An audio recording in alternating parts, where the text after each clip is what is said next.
If you want to know how to make an omelet, then you're at the right place. Please leave a like, and if it's your first time here, please consider subscribing. Now let's get started. I like to go simple and just use onions and tomatoes, but you can put whatever you want inside. You can put cheese, put some spinach, some mushrooms. It's really up to you. Or you can just leave it plain. That is also delicious.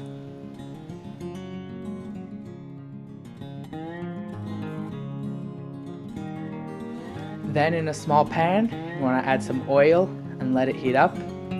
Once it is nice and hot, you're going to add the vegetables of your choice and just let them brown until golden brown, stirring occasionally. In a medium-sized bowl, you're going to add 3 eggs and a splash of water and whisk that all together until it's a little bit more pale yellow and a little bit more runny. Since we are making a French omelet, we're going to start by using the most important French ingredient, some butter.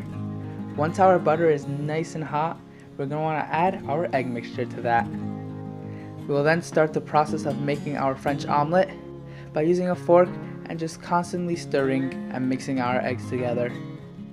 We then want to add our salt and just continue mixing it. And about when it's halfway done, then we're going to start using our spatula and just leveling everything out.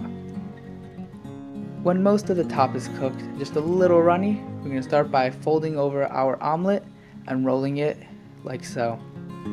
Now for the vegetable omelet, I'm only using 2 eggs, but you can use 3 if you would like. Then I'm going to add some salt, and then my vegetables. The difference is this time, I'm not mixing it through, I'm just letting it stay how it is. Once it looks cooked on the top, you're just going to go from the back and just flip it right on top. And there you have a vegetable omelet. Thank you so much for watching. Please leave a like and subscribe, and I'll see you next time.